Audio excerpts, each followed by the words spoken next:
So we'll first sing a short version, and then we will we'll start discussing our verses after we First canto. First canto, yeah. Tell the First canto, chapter 13, 41 to 50. So there's a few verses there. First canto, which chapter? 13. 41 to 50, yes.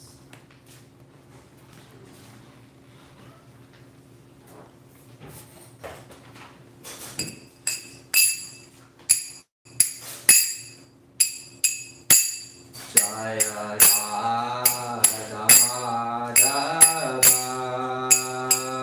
Kunjari Hari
from Srimad Bhagavatam, Canto 1, Chapter 13, titled Dhritarashtra Quits Home.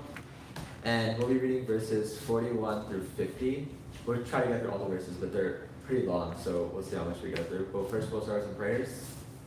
Om Ajnana Timirandasya Jnana Shalakaya Chakshurunmilitam Yena Tasmaye Shri Gurave Namaha Shri Chaitanya Manobhishtam Sthapitam Yena Bhutale Swayam Rupa Kathamayam Dadati Swapadantikam Vandeham Shri Guru Shri Yuta Padakamalam Shri Gurun Vaishnavamsya Shri Rupam Sagrajatam Sahagana Raghunatanvitam Tam Sajivam Sadvaitam Savadutam Parijana Sahitam Krishna Chaitanya Devam Shri Radha Krishna Padan Sahagana Lalita Shri Vishakanvitamscha He Krishna Karuna Sindhu Dina Bandho Jagatpate Gopesha Gopika Kanta Radha Kanta Namostute Tapta Kanchana Gaurangi Radhe Vrindavaneshwari Vrishabhanusute Devi Pranamami Hari Priye Vancha Kalpatarupyascha Kripa Sindhubhya Evacha Patitanam Pavanevyo Vaishnavevyo Namo Namah Namo Vishnupadaya Krishna Prastaya Bhutale Srimati Bhaktivedanta Swami Niti Namine Namaste Saraswati Deve Gauravani Pracharine Nirvisesha Sunyavadi Paschata Desha Tarine Jai Shri Krishna Chaitanya Prabhu Nityanandana Shri Advaita Gadadhara Shivasadi Gaura Bhakta Vrinda Hare Krishna Krishna Krishna Hare Hare Hare Rama Rama Rama Hare Hare. So we will start today. The context of the verses beforehand, this is a pretty long chapter. So Vidura came after Mahabharata. This is right before Parikshit Maharaj is going to become the king. And Vidura goes to Dhritarashtra. This is after the whole ordeal has happened. Now Dhritarashtra and Gandhari are living with Yudhisthira. And Vidura basically tells Dhritarashtra, you are so shameful. Like, you're living in the house of your nephew who killed all of your sons, and you have to beg him for shelter. Don't stay attached to this family life anymore. Let's go to the forest and renounce your material attachments and get closer to Krishna. So essentially, Vidura tells Dhritarashtra and Gandhari to do that, but they do it secretly. They don't tell anybody else, because they know if they tell people, people are going to get worried, there's going to be opposition, so they just leave without telling anybody. And then everyone finds out the next morning. Yudhisthira Maharaj goes to see his uncle and aunt, and he doesn't find them, so now he's a little bit worried. But Narada Muni, the great saint Narada Muni, comes on the scene, and today's verses are going to be discussing the instructions Narada Muni gives Yudhisthira Maharaj to respond to this sort of ordeal that Yudhisthira Maharaj is in. So we'll start with text 41. Narada Uvacha Makanchana Suchorajan Yadishvara Vasam Jagat Loka Sapalaya Syeme Vahanti Valam Isitu Samyunakti Bhutani Saeva Vyunakti Cha. If anybody else wants to recite it once, I think because there's so many verses, we can have one person recite it and we'll move on. Narada Uvacha Matkanchana Sucharajan Yadishvara Vasam Jagat Loka Sapala Yasyame Vahanti Balam Ishutam Sa Samyakuti Bhutan Saeva Vyanti Okay, so now we'll read the translation. Sri Narada said, O pious king, do not lament for anyone, for everyone is under the control of the Supreme Lord. Therefore, all living beings and their leaders carry on worship to be well protected. It is he only who brings them together and disperses them. So, for all of these verses, the purports are pretty long. I think that for the purposes of this discussion, we will just summarize the purports so that everyone can contribute and we can actually get through all the verses. But I think it's best if everyone has the time or interest, they can go home and read the purports on their own. They're really long, but they're really, really in-depth and very philosophical. So in this purport, Prabhupada first makes the point that all of us are under the control of Krishna. So that means a couple things. We hear from Brahma Samhita, Ishvara Parama Krishna Satchitananda Vigraha Anadir Adir Govinda Sarva Karana Karana. We have one supreme controller, and that's Krishna. We have other controllers in this material world, like the president, the governor, the mayor, or even our bosses at work, or other like family, or other like just jurisdictions. However, of all of the controllers, Krishna is the only one. So we hear this like a lot philosophically, especially within ISKCON, but just in general, we hear this philosophically, like, oh, Krishna's a controller. But we should take something away from that. How does our actions change? And then Narada Muni in the verse says that we shouldn't be lamenting for people. And the reason is because we know that Krishna is our best friend, Suridam Sarvadabhutanam. He's the well-wisher of all living entities, and he's in control of everything. And he's also all perfect. So these three facts combined say that, number one, whatever's being done is due to him. Number two, he is the best friend of everyone, so he's doing it for our benefit. And number three, he's doing it perfectly because he is all perfect. So we shouldn't lament for things, because we should accept them as the mercy of the Supreme Lord. Because he's in control of everything, we know that he's working for our own pleasure. So that's what Prabhupada initially talks about. And then he discusses the other side. When we don't obey Krishna's order, when we don't just accept his order. And that's breaking the law, like breaking our laws. They're being rebellious, that we are normally subordinate to the Lord, and we're here because we wanted to enjoy, we wanted to be separate from the Lord.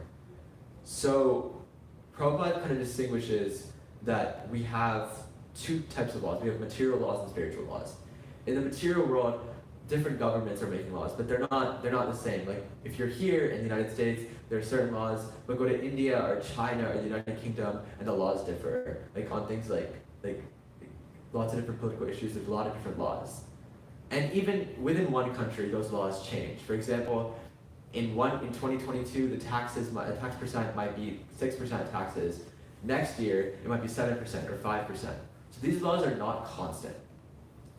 And everyone usually has some sort of issue with the laws because they prevent them from doing whatever they want on either side of the political spectrum. And Prabhupada concedes that the laws have issues. But Prabhupada takes a step further, and instead of just saying the laws have issues, he asks why the laws have issues.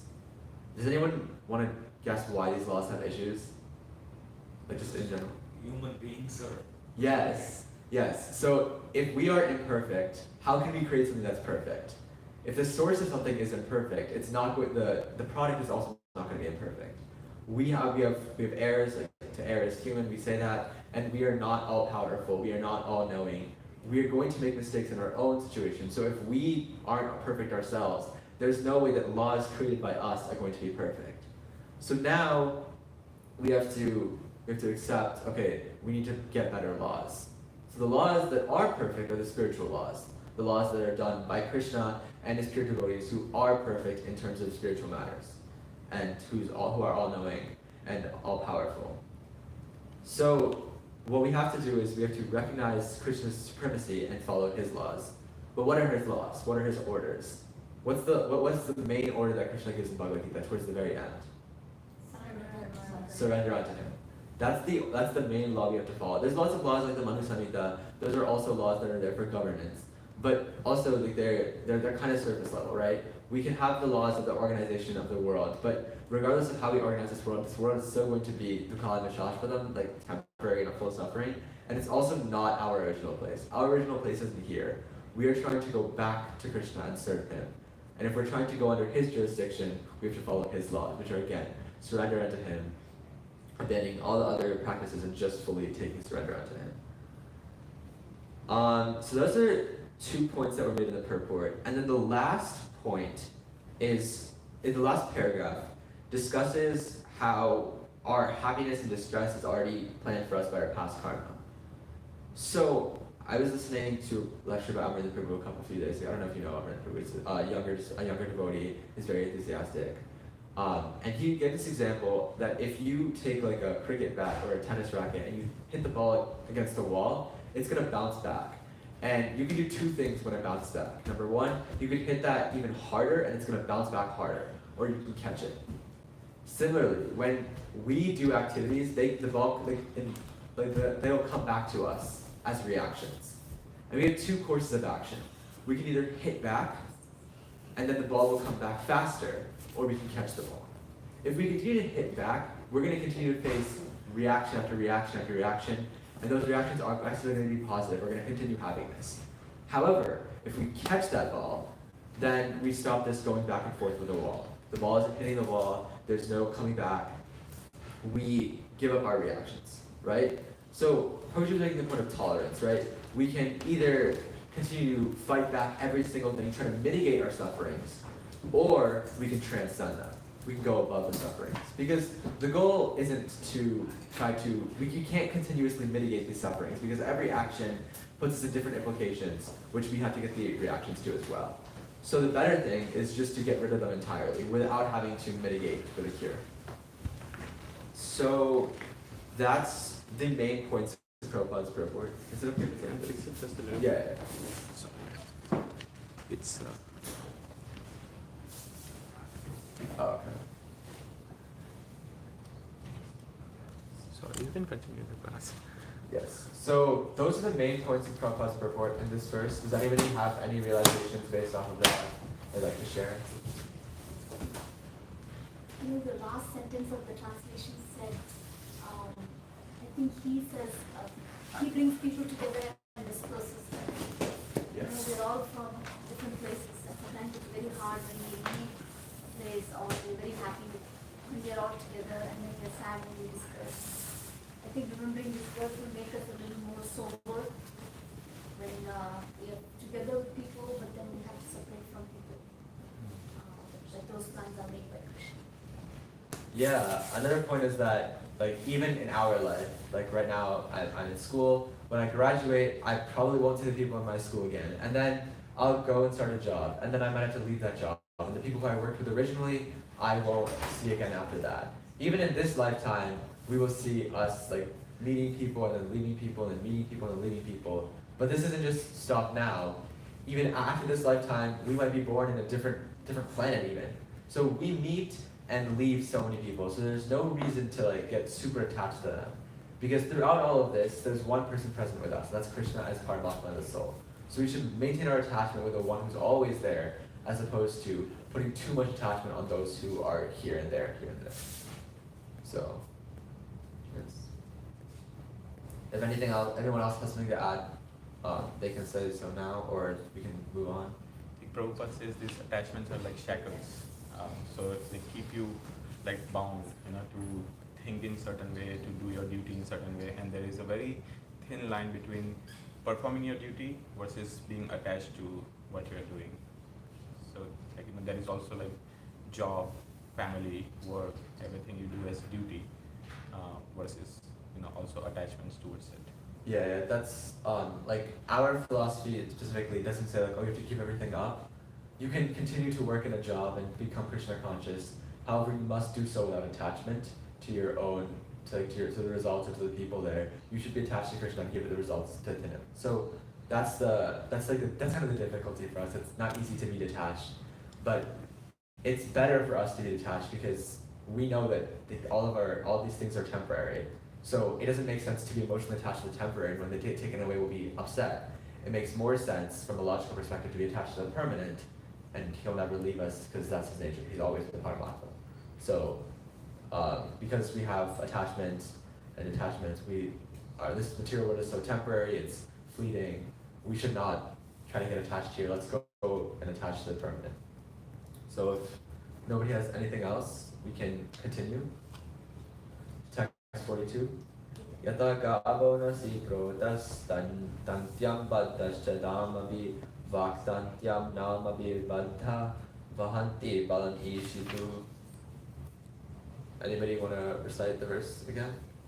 Yatha gavo nati protas tantyam baddhascha damavi vaktantyam namavi baddha vahanti balimeshitu. Thank you. Translation: as a cow bound through the nose by a long rope is conditioned, so also are the human beings bound by different Vedic injunctions and are conditioned to obey the orders of the Supreme Lord. So, in this purport, Prabhupada again brings up laws of the Lord. So these laws are very, very severe, right? We can't like go over the laws. We can't. In America, in like the material world, we can sometimes break the law. Sometimes we can evade it, and like if you're speeding, sometimes maybe a cop isn't there, and you can evade that punishment. But Krishna's laws aren't like that. Number one, because he's omniscient, he's knowing everything. He knows what you did, even if other people don't. And the laws are performed in such a powerful way that it's difficult to overcome them, right? We have, I guess there's three types of miseries in the world. Adhyatmika, that's the thing that happens because of our own self, so our mind creating miseries or our body creating miseries. The second type is adibodhika, which is miseries created by other people, right? But the argument can be, oh, you can mitigate those miseries, like those things can happen. But the third type of misery is adidevika, the miseries from the devatas. So that's natural disasters, other like weather features, other things that happen just by chance. Those are the things that we can't control, and those are the laws that Krishna uses to punish. That's the nature of this material world. It's a punishing world. So these are the laws that have been set, and we have to again we're going to get punished if we don't follow them. But the point is not the laws are not just on the material level, right? They're not like, oh, you should be waking up early, you should be doing this, you should be doing that.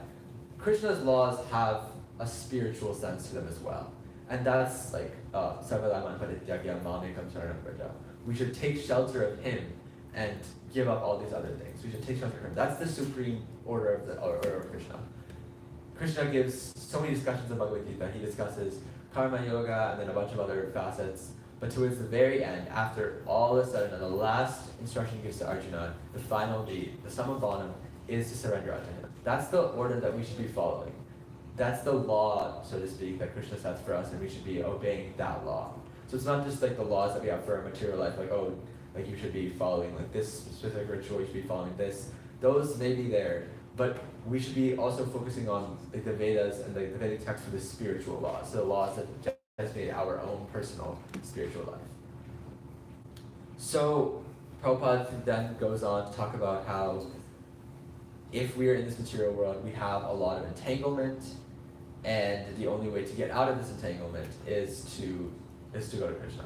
So unfortunately, like this material world is like full of suffering. That's just how it's designed. But that doesn't mean you have to accept this suffering. If we go back to Krishna, then we will be fine. We can go out of this suffering. We will get out of this clutch of illusion, and we will be able to overcome that. So Prabhupada continues to talk about the laws of Krishna and how, like we mentioned this point in the previous purport, but the laws made by us are imperfect simply because we are also imperfect. But because Krishna is perfect, his laws are perfect, so we should follow them completely. We should follow the laws like in our country as well. I'm not condoning like civil disobedience just yet. But we should follow Krishna's laws primarily because they're created in a perfect sense. So following that laws will bring us perfection. And then towards the end of the purport, Prabhupada differentiates the difference between those who follow his laws and those who don't follow his laws. So Prabhupada says the people who follow Krishna's laws are called the liberated souls. And the people who don't follow Krishna's laws are called the conditioned souls. So the conditioned souls are in this material world. We are here trying to engage in our own enjoyment, and we are disobeying Krishna's laws, but instead of getting enjoyment, we're getting suffering. But juxtapose that with the liberated souls, and they enjoy a life of like full freedom, full happiness, full bliss, but they're doing so in their original state. So Prabhupada defines mukti not as like just going back home back to Godhead or leaving, and going back home back to Godhead and just trying to do it ourselves. Prabhupada defines mukti as returning to our original position. And according to Chaitanya Charitamrita, Jivera Swarupahoy Krishna Nityadas, our original position is to be a servant of Krishna. So mukti doesn't really come unless we are like actually serving Krishna. Like that's the issue with just merging into like into Brahman. Yes, you'll get some temporary joy from that. However, because it's not our original position, we're liable to change that. But until we're reinstated into our original position, we're not actually achieving mukti. So our original position is to be a servant of the Lord. That's our liberated stance, and we are liberated from this conditioned life. Like Prabhu said, like the shackles of material life, and we go back to serving Krishna. That has a life of full freedom. And I think that's a little bit confusing because Krishna says surrender unto him. But we say that when you surrender, you get freedom. But in the material world, that's not how it works. If I surrender to somebody, I'm not getting freedom, I'm giving up my freedom. And the way to reconcile this is to recognize that we don't have freedom in this material world. We think we have freedom, but actually, due to the actions of other individuals and due to the power of material nature, we're bound to act in specific ways. But when we surrender to Krishna, we transcend all of that, and we have the freedom to accept what Krishna wants us to do, and we'll do that when we surrender to him. And we'll have the freedom to serve in whatever way we want. Narada is a great example. He's not bound by material nature. He's not bound by like birth, death, disease, old age. He can travel wherever he wants. He doesn't need like any sort of permission, like any sort of like visas or anything. He can go here. He can go to the spiritual world. He can go to a different universe. He can go wherever he wants. So that's an example of how devotees of the Lord who are surrendered to Krishna get his empowerment, and because of that, are able to be free completely. So again, like Prabhupada ends this purport with the point that we've been drilling in a couple times in this class. If we surrender to Krishna, if we follow his like samaguna law, then we will become a servant of Krishna and get mukti and a state of full freedom. So that's my thoughts on the verse. Does anybody else have any other comments, concerns? My immediate reflection on this is, I often feel like there is discrepancy in what the law of God is amongst people. Like, I think it comes down to the principles and details. I think the principles everyone will agree with, but the details vary. So I think that's what I think sometimes makes it hard to agree on what the law of God is. Yeah, I mean, there's a verse in the Chaitanya Charitamrita that like says, I am not a Brahmana, I'm not a Kshatriya, I'm not a Vaishya, I'm not a Shudra, I'm not a Brahmacharya, Grahastha, Vanaprastha Sannyasi. I am just a servant of the servant of the servant of the Supreme Personality of Godhead. So the point that Lord Chaitanya makes when he says this verse is that yes, there's material laws. There's a system of varnashrama. We have other laws in the Shastra that are trying to determine like what we're supposed to do, and even other traditions like Christian traditions. Like the Bible has certain laws on how we live our lives here, and like Mahabharata has certain laws on how we live. But those are like the principles, right? Those are the details. Those are like the more finer things that are again on the material platform.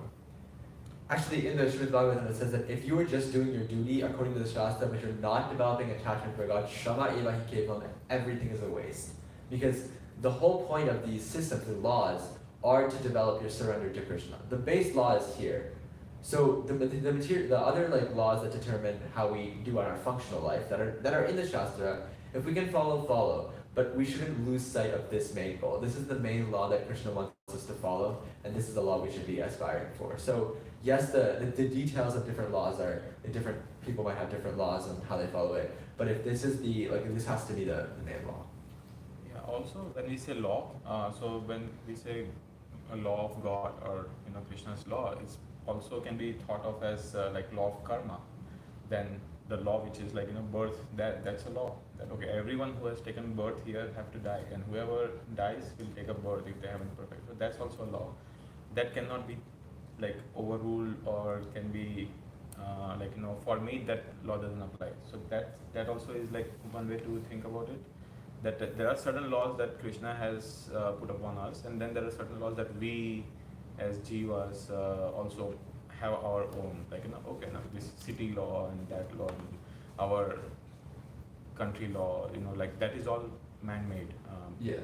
made by jivas. So those are like two different things, and I think when we say that, law of God, so that's one thing to also consider. Now, whoever is saying that, oh no, I'm different, I'm this, and that, doesn't matter. When the law of God is applied, it's applied to everyone indiscriminately, right? Yes, because we are all we have different bodies and different races, ethnicities, genders, all of that. However, at the core, we are all the same. We are all the spirit soul. We are all spiritual. We are all part and parcel of Krishna. And because we are all the same, there's no reason that one of us would get an exception over another in terms of following the law of karma and other laws. So all of us, every single jiva is the servitor of Krishna, and because of that we have to surrender to him. So these are the laws that are just blanket, they don't have discrepancies. It doesn't matter what faith one has. Doesn't, yeah, I think the laws will be respected. They have to be respected either way. Thank you. You have to. Okay. Please continue. Whenever I'll be listening. To Good. that. Have a wonderful time around after. Thank you.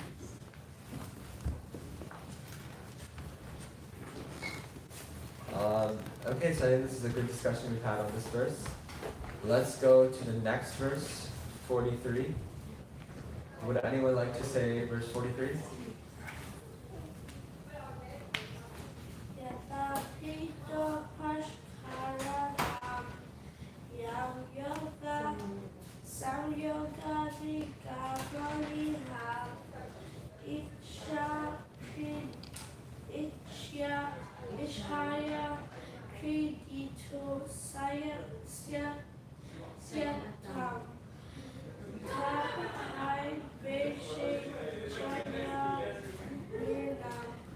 Thank you. Wonderful job.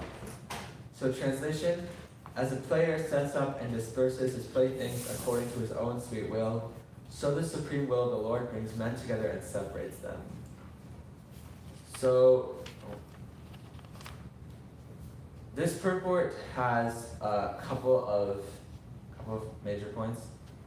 So again, we first described that what we are in right now is an arrangement of Krishna's will. So whatever Krishna wanted us, Krishna has a certain plan for us. That's also suggested by some of our karmas, whatever we did in the past. That's all planned out already by our superior figures. So we have some sort of a destiny. Like Prabhupada gives the example, there's like some people will be born into really, really high class families, and some people will not. Some people will be born into poorer families. And that's all decided by the Lord's will, karma, all of these other factors that have been previously determined.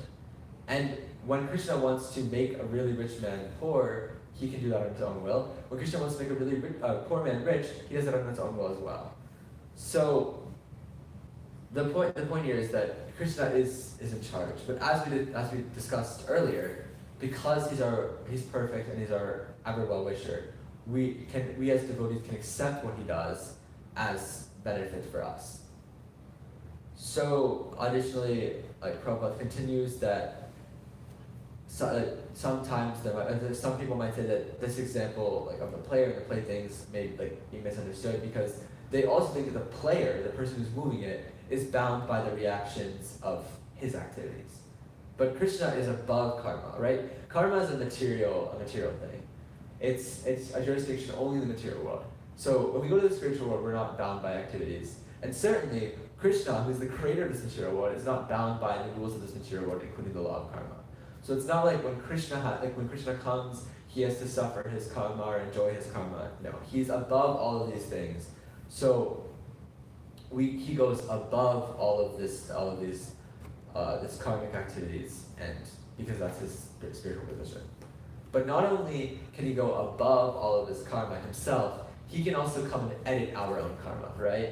There's been a lot of examples in the Shastra, and Prabhupada makes this point, where there's someone who's very sinful, and Krishna comes and reduces all of their sins. So is there any main example that Krishna takes the sins of one person and just kind of slashes them?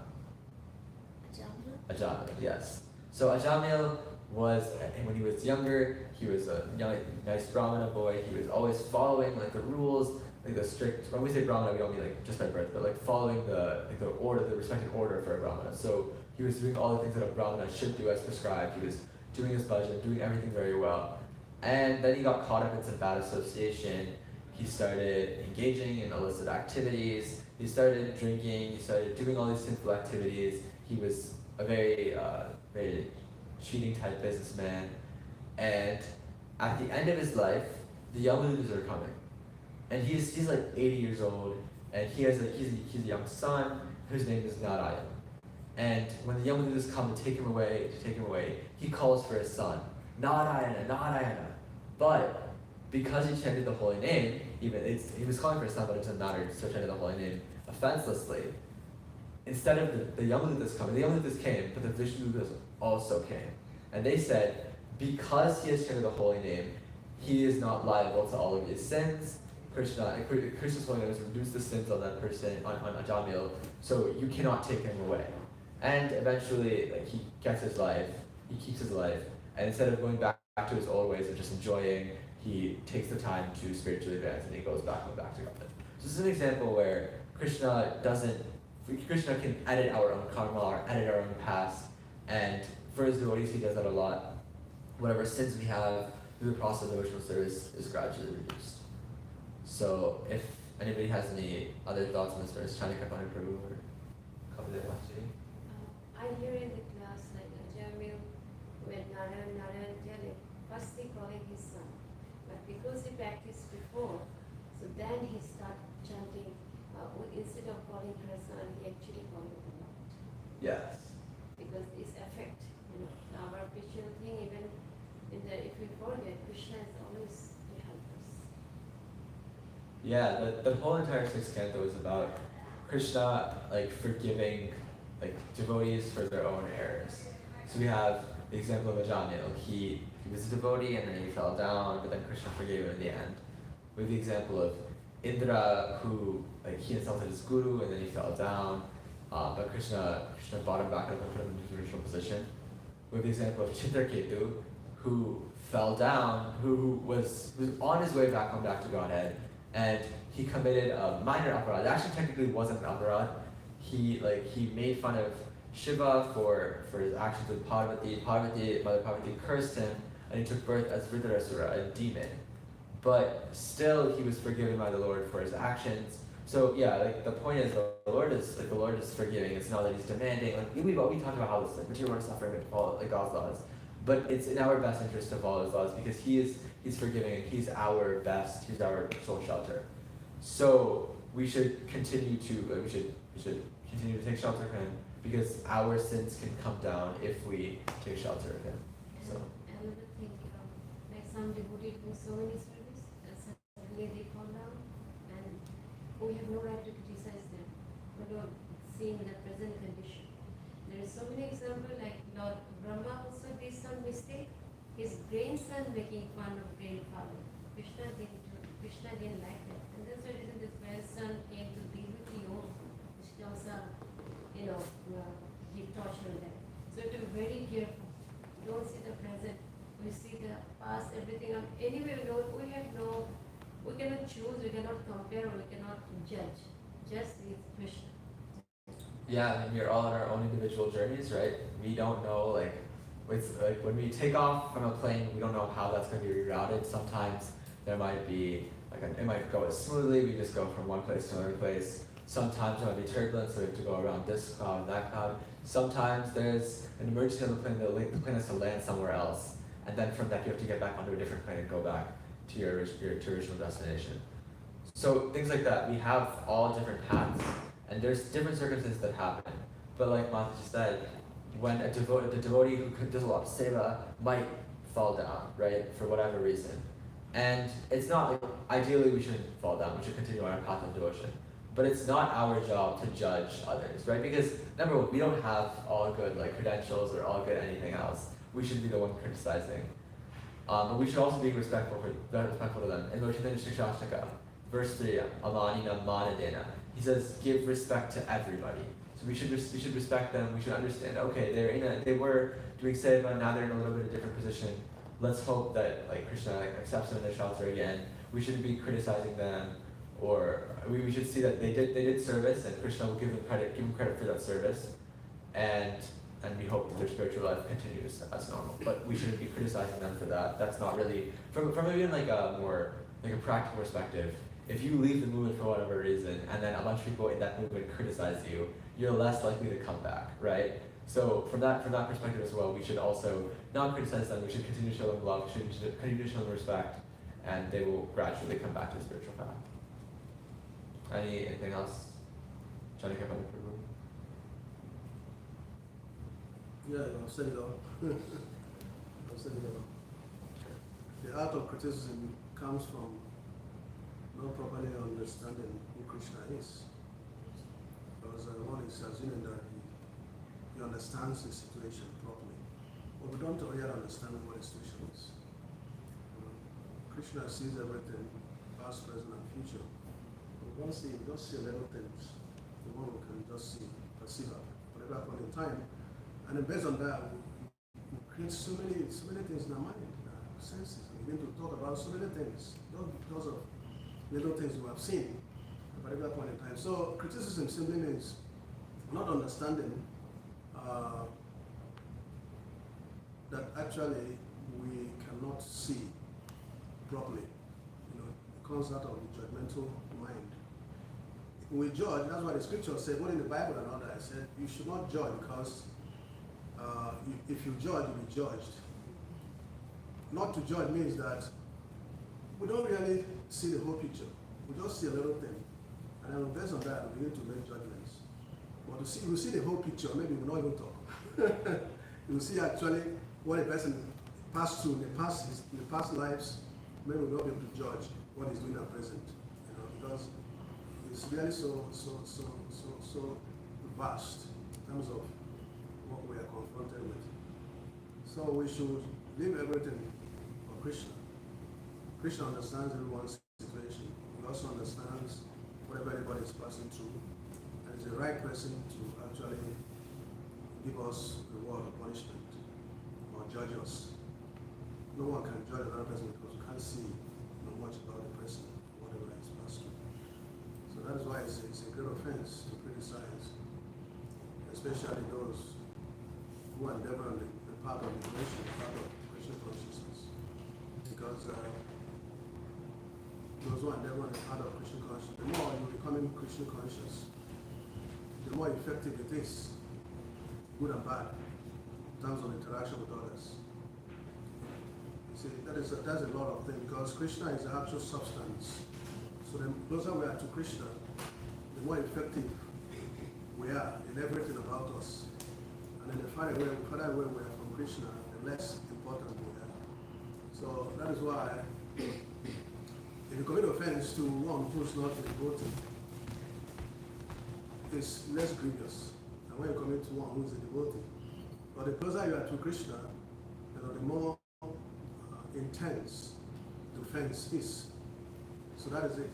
Because the actual importance is Krishna. You will begin to see in that perspective that it is Krishna is a substance. So every other thing, only in relation to Krishna becomes important. If it's not in relation to Krishna, that is just Maya. It is far away from being important. And that is how it is. For instance, also in ordinary interactions, if you kill an ant, it's not as serious as when you kill an animal. And if you kill an animal, it's not as important as when you kill a man.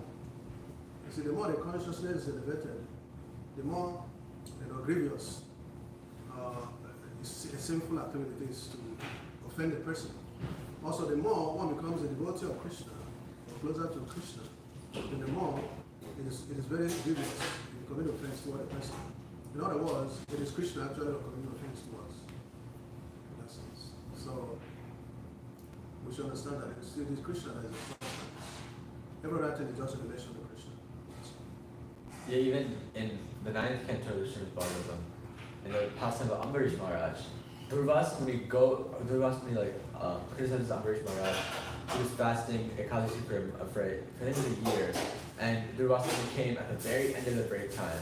But there's a specific time you have to break that fast, otherwise it's not auspicious. So Ambarish Maharaj broke just at the very end, and that's when Durvas Muni showed up, and he was like, why did you break before I came here? It was like a small drop of water. So he criticized him gravely, and then Lord sent Sudarshan Chakra. And even when Durvas Muni went back to the Lord and said, I apologize for this action, please forgive me, the Lord said, I am in the heart of the sadhu is in my heart, I don't have the power to forgive you, only go to Ambarish Maharaj. That even Krishna doesn't like when we criticize his devotees. Yes, the whole point of being a servant, we discussed about being a servant, is we do what Krishna likes. But Krishna doesn't like criticizing devotees. Krishna keeps the devotees very close to his heart. So if we serve devotees, we get a lot of benefit. If we criticize devotees, we get a lot of stumbling blocks. Even the Chaitanya Charitamrita says you can be chanting holy names for birth after birth after birth, but if we continue to commit offenses, we're not going to get love of Krishna. So we have to be very careful in terms of our dealings with everyone, but especially devotees. Because Prabhupada said, the closer the devotee is to Krishna, the bigger the impact is. So if we serve a devotee that's very close to Krishna, we will get a lot of benefit from it in terms of our spiritual life. But if we offend that devotee, it's very difficult to recover from. So, text 44. Ganmanyase dhruvam lokam adhruvam vanacho bayam sarvata nahiso jaste snehalanyatra mohacha. Translation, I think I'll just say the verses because of time. O king, in all circumstances, whether you consider the soul to be an eternal principle, or the material body to be perishable, or everything to exist in the impersonal absolute truth, or everything to be an inexplicable combination of matter and spirit, feelings of separation are due only to illusory affection and nothing more. So there's four different thoughts, four different beliefs that have been described here. The soul is eternal, or we just consider the material body to be perishable, or everything just to be impersonal, or everything just to be unexplainable, but there's some matter and some spirit. All of these different paths, they're different conflicting paths, but they all have one commonality. They have a couple commonalities, and one of them is that the feelings of separation are due to the illusory affection and nothing more.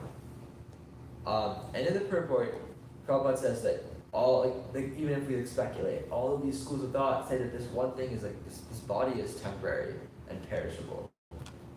And so there's no reason to lament for this body perishing or body changing.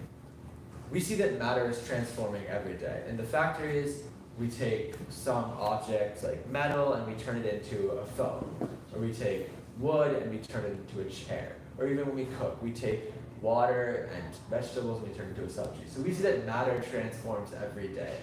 So there's no reason necessarily to be very surprised when we transform our bodies. Because that's something else. Like spirit soul transforming matter in different ways for their own body.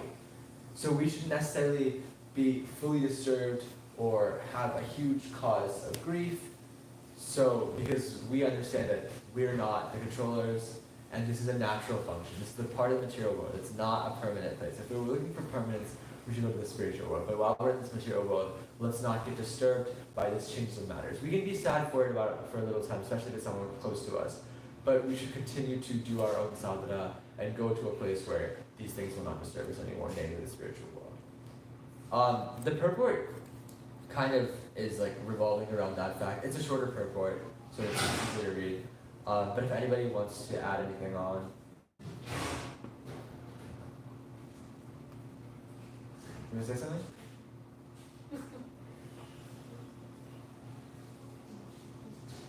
So why does one feel so much attraction and repulsion in terms of relationships? When we lose somebody, we feel a sense of loss, very strong sense of loss. What is it? What is the reason for that?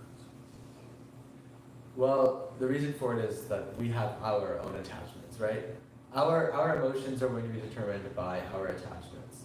And if we are attached to certain things and then they get taken away, we're going to naturally feel lost because we're basing our entire happiness on these things that we're attached to. And when they go, our happiness goes along with them. So we have to have attachments, right?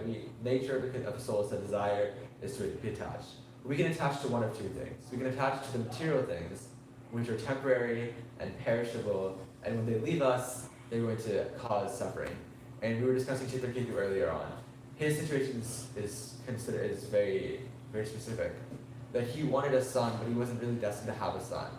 So, but anyways, he did some rituals. He got his son, and that son's name was Harsha Shoka. Harsha means happiness, and Shoka means distress. So the meaning of that name is that when he's there, it'll cause a lot of happiness. But when it's taken away, the distress will be so great that it overcame the happiness. It'll outweigh the happiness. And eventually, his son dies by getting poisoned by some of his other queens, and he feels lots of suffering, and then he starts his devotional path. But yeah, essentially, we have attachment. We can either attach to the material world, and when we're so attached, when we're so attached, we lose it. We suffer a lot emotionally.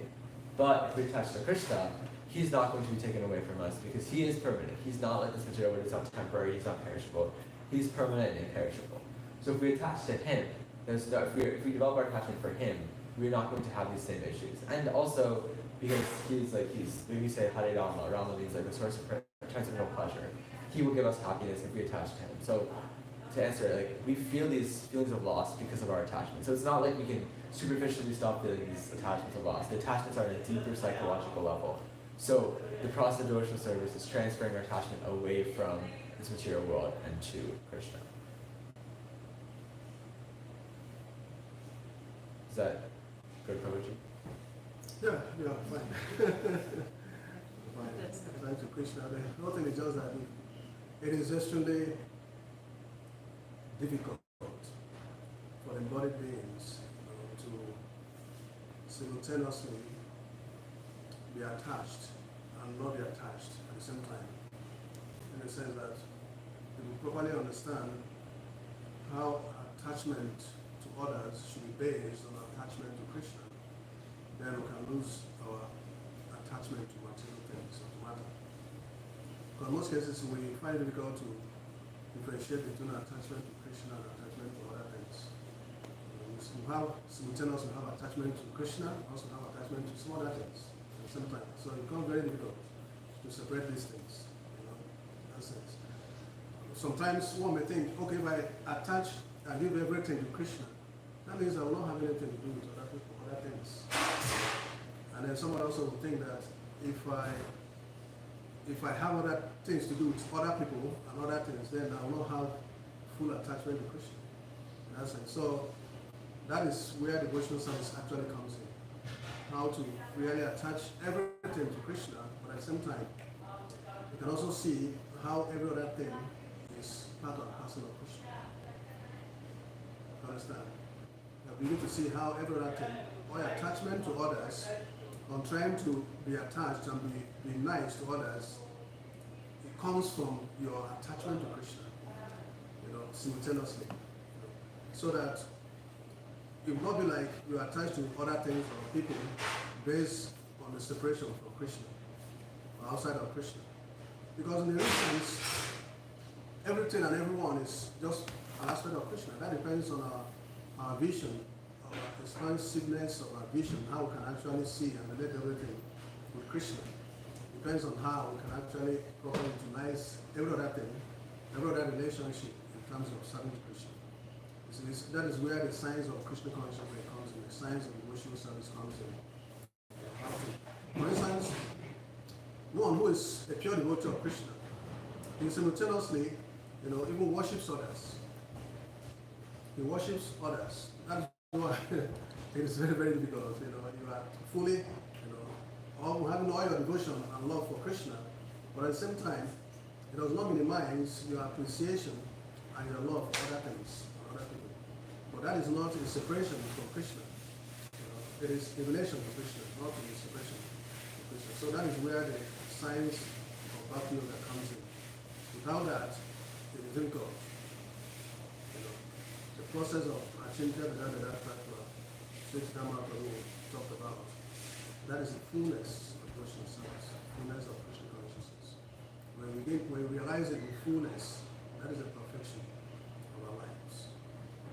But it's difficult for ordinary people, difficult to see like that, to be able to understand how you can devote all your life and energy to Krishna, but at the same time, you do not neglect other things and other people. In that sense. Yeah, even Rupa Goswami says if you give something up that can be used for the service in the name of renunciation, but can be used for the service of Krishna and pleasing Krishna, that is immature, right? So when we say attachment to Krishna, that's an internal thing, right? We should have external attachments as well. Internally, we should have all of our attachments be based in Krishna. So if we are attached to a specific service, so if you're always attached to the Prasad service, it's not an attachment that's bad, because you want to come every day and cook for Krishna. That's not a bad thing to be attached to. But the base of that attachment is Krishna. If you want to come and cook every day so that people can be this certain person is a very good cook, and it's for your own pleasure, that's not necessarily a good attachment. But if you're doing it for the service of Krishna, that's a good attachment. That's an attachment that's based on Krishna. So it's not just being attached to Krishna, it's having all your attachments based on Krishna as well. Attachment to chanting, hearing, serving, all of those sorts of things. Anything else? Okay, so we'll continue on. Verse 45. Tasmajjahyanga vaikravyam ajnana kritamatmana kadampanata kripana varteram state chamam vina. Can everyone hear me without the mic, or should I continue to wear it? Keep the mic for that. Okay. Yeah. So translation. Therefore, given your anxiety due to ignorance of the self, you are now thinking of how they, who are helpless poor creatures, will exist without you. So the purports, I think we can just read the full purport, it's a very short one. We think of our kith and kin as being helpless and dependent on us. It is all due to ignorance. Every living creature is allowed all protection by the order of the Supreme Lord in terms of one's acquired position in the world. The Lord is known as Bhuta Prit, one who gives protection to all living beings. One should discharge his duties only, for no one but the Supreme Lord can give protection to anyone else. This is explained more clearly in the following verse. So yeah, Krishna, there's a lot of descriptions in the prayers. It was like some of the more philosophical things is Krishna is all powerful. Krishna is all knowing. Krishna is also the sole protector and maintainer of everyone. Can everyone get an example of a situation where there was somebody who is in a situation and they looked to others to protect them, but they didn't, so they called out to Krishna and Krishna protected them. There's two that I'm thinking of. Anyway, Draupadi, yes. Uttara, yes. So in Draupadi's situation, she was being disrobed by Dushasana, right? And her 5 husbands are there. They were powerless. Like even grandfather Bhishma wasn't doing anything. All the Kauravas weren't doing anything. Vidura tried to stop it, but he was also powerless. So she was like holding on to she was like crying out to Krishna, I don't know what to do now. And she was actually holding on to her sari once, right? And then the full when Krishna manifested as infinite sari, that didn't happen when she was holding on to the sari, because she was saying, I can protect myself as well. But when she let go of both hands off the sari, that's when she fully understood that I can't do anything to myself. Nobody else can help me as well. The only person who can help me is Krishna. That's when Krishna gives us protection. So when we recognize that when we can't get protection from anything in this world and we look only to Krishna, then Krishna will give us protection. There's 6 facets of surrender. We've talked about surrendering to the Lord.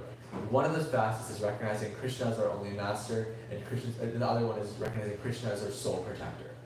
So those are very important facets, and we should always be looking to Krishna for protection. That's not necessarily means that Krishna won't protect through other means. There's a story, I don't know where it's from, but there's this flood happening. There's some people who are saying, we'll let Krishna save us.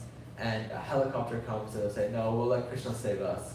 And then a boat comes and they'll say, no, we'll let Krishna save us. And at the end, Krishna comes and says, I sent the helicopter for you to save. You didn't take it then. Even in the case of Draupadi, Krishna didn't come and protect and fight Dushasana or whatever. Krishna manifested in the infinite sari. But we should say, we're depending on everything for Krishna for protection. And when protection comes, we shouldn't think, it was done by somebody other than Krishna. We should say, Krishna is so merciful, he's here to protect me in whatever way he came to protect me in. So we should recognize that. Another example is Uttara. She, after the whole Mahabharata, she's pregnant with Abhimanyu's son, and Ashwatthama wants to end the Pandav dynasty. So he sends the Brahmastra to her womb, and she comes running to Krishna because she knows that no one else can protect her from this. So she comes and says, "Oh Krishna, there's a Brahmastra coming to my womb. I don't want it to kill the child in the womb, Parikshit Maharaj. I want you to come and save it." And Krishna comes and protects both Uttara and Parikshit Maharaj from the Brahmastra. Another example that I was thinking of is Gajendra, right?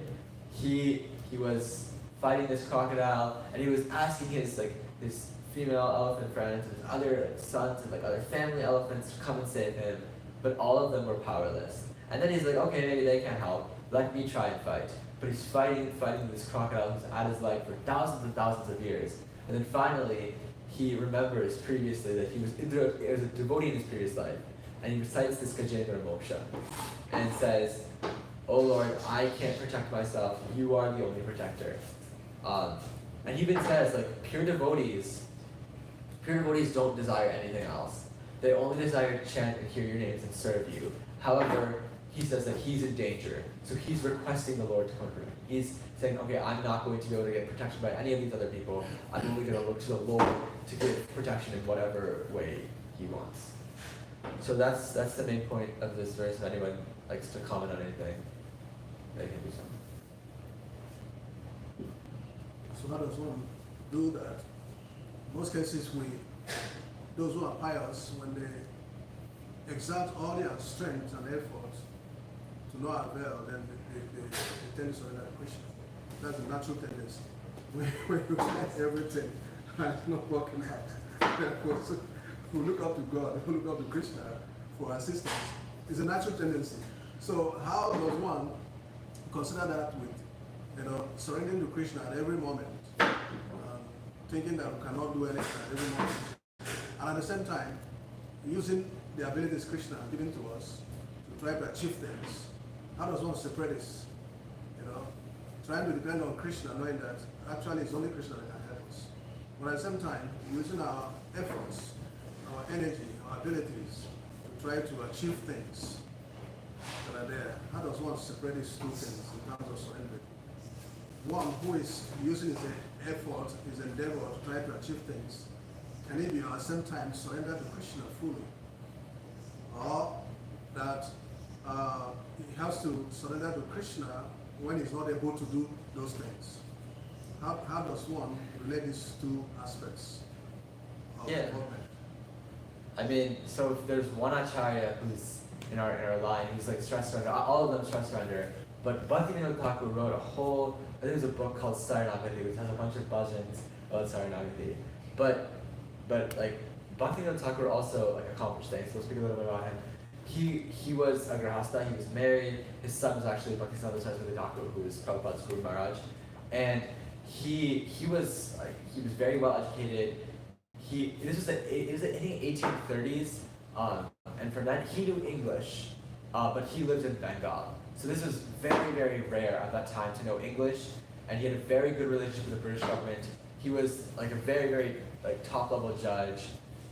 He accomplished things very well, but he knew internally that he was doing it all for Krishna, and that the ability came from Krishna. And Krishna says, "No, that I am the ability in man." So this is not saying. Krishna says in the Bhagavad Gita that he's the ability in man, and we should always look to him for having our ability. And we can say, I am in this situation now by Krishna's grace and Krishna's mercy. And Krishna might take this away from me, but that shouldn't matter. I'm going to stay with Krishna. Like the last verse of the Shikshashtakam, Oh Krishna, you can do things that are favorable for me, you can appear before me, you can make me happy, or if you desire, you can trample over me, you can make me upset. But it's not it's you have that desire, and that's your job. But at the end of that verse, it's mat prananatas tu sayeva nabra. You are always the Lord of my life, regardless of how you desire to treat me. So yes, we can accomplish our own things, but we should always accept that these things are temporary. We shouldn't expect happiness out of them. We can accomplish things like Bhaktivinoda Thakur did. He was a very, very skilled judge. He was able to get lots of court cases done in a very short period of time. So we can take that, but we should have the mentality that, oh, Krishna's the one who gave me this. It's not really me. It's Krishna's ability in man. Krishna's ability in me. And Krishna can take it away at his own will. So we should say surrender to him at all times. Because the goal is not to do all these things. The goal is to develop love for Krishna. So Krishna should be in the center of our consciousness and our focus and our attachment. And then we can do whatever we want and still remain surrendered. So. Quite nice.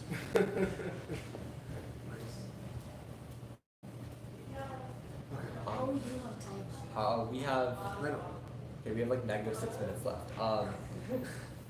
So I think for the rest of the verses, we would just read the translation. it's the purports are very, very long for these verses. We couldn't actually read all the purports, and we only got through half the verses we were supposed to get through. But if you have time at home, sit and take the time to read these purports because they're very good, they're very long, they're very detailed, but they have a lot of good instruction, good philosophical instruction. But for now, we'll just go through the verses and read the translation. Kala karma 46. Kala karma guna dino deho yam pancha bautika katamanyam stugopa ayed sarpa gasto yata param. Translation. This gross material body made of 5 elements is already under the control of eternal time, kala, action, karma, and the modes of material nature, guna. How then can it, being already in the jaws of the serpent, protect others? This kind of goes back to the point that if we ourselves are not perfect or all powerful, we can't really give protection. If we are not able to like save ourselves, we can't really save others as well. Like, and then Prabhupada says like, oh, all these people who are like saying, oh, we'll save you from all these miseries, they are also suffering. So it's not like they can save us if they are also having their own issues. So we should be going to the one who is not suffering, who is all happiness, that's Krishna, for our own protection, and we should direct others for them to be protected as well. 47. Ahastani sahastanam apadani chatuspadam falguni tatra mahatam jivo jaivasya jivanam. Translation. Those who are devoid of hands and pray are prayed for those who have hands. Those devoid of legs are prayed for the four-legged. Those weak are the substance of the strong, and the general rules holds that one living being is food for another. So just to quickly summarize, like yes, like this material world is going to have some people being superior, some people falling. We see like in nature, like some animals eat others, and even in human society, like there's some kingdoms that defeat others, and then other kingdoms that defeat those kingdoms. There's some sort of hierarchy, but we should not be disturbed by this because that's just how the material world is. We should be disturbed by some things happening, some bad things happening. Again, let's just focus our attachment on Krishna. But another thing that Prabhupada says is that because like we have to eat something in this material world, we shouldn't just be eating like anything. Like yes, like there's some animals that are prey for others, but it's all determined by like the laws. Like if we can't be like, oh tiger, why aren't you vegetarian?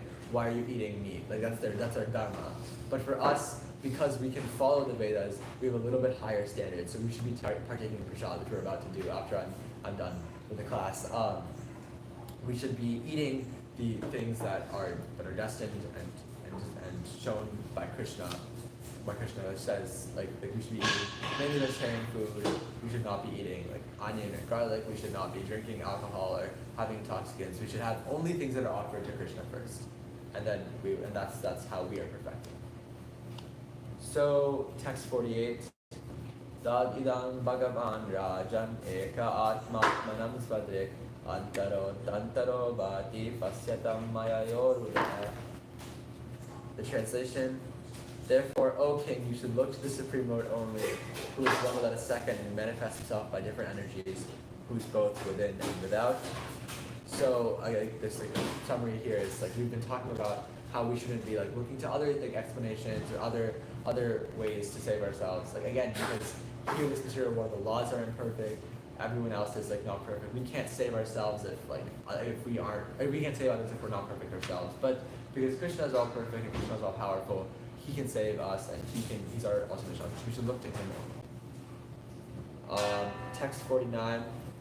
Soyam adya maharaja bhagavan bhuta bhavana kala rupa vatirno shyam tyam abhay vaya surad visham. Translation. The Supreme Personality of God and Lord Shri Krishna, in the guise of all devouring time, Kala Rupa, has now descended on earth to eliminate the envious of the world. So, in the purport, to quickly summarize, Prabhupada differentiates two people. There's the devotees and the ones who are not obedient to Krishna. And Krishna appears to both of them. For the devotees, he appears in this nice like form that's beautiful to Darshan. He appears in like the form of Krishna. It's flute. It's a nice, happy form. He's pleasing the devotees. But for the people who are not ready to be seen to him, he appears in the form of time. Krishna says, "Kalos to me, time I am." He's going to appear either way. Prabhupada gives like a nice example that even if you don't believe in the power of fire, if you stick your hand in it, you're going to get burned either way. So, like Krishna will appear in a different form for everybody, and we can decide if we want to serve Krishna, then we'll get a nice pleasing form.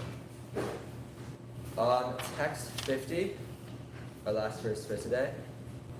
Nispaditam deva krityam avashesham pratikshate yavat tavat yuyam avekshadvam bhavet yavat iheshvara. Translation: the Lord already performed his duties to help the demigods, and he is awaiting the rest. You Pandavas may wait as long as the Lord is here on earth. So, the purport basically describes how the Lord comes when the devotees are in trouble, and the people who are inimical to devotion are getting a lot of power and they're tormenting the devotees. That's when the Lord comes, and in order to save all the devotees, he comes. And also, like Narada says, that you should stay here until the Lord is here, which kind of goes to the point that when, as servants, we discuss about being a servant, that we should be aligned in our desires with Krishna. We should be following Krishna, and we should be doing what he wants us to do. So Narada says, okay, stay here until Krishna goes, then you also go.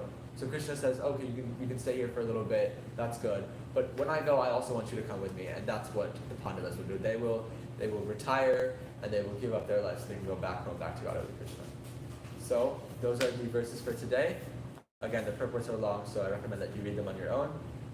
But yeah, Grantaraj Srimad Bhagavatam ki jai, Vancha Kalpatarubhyascha Kripasindhubhya eva cha Patitana Pavanebhyo Vaishnavebhyo. Haribol.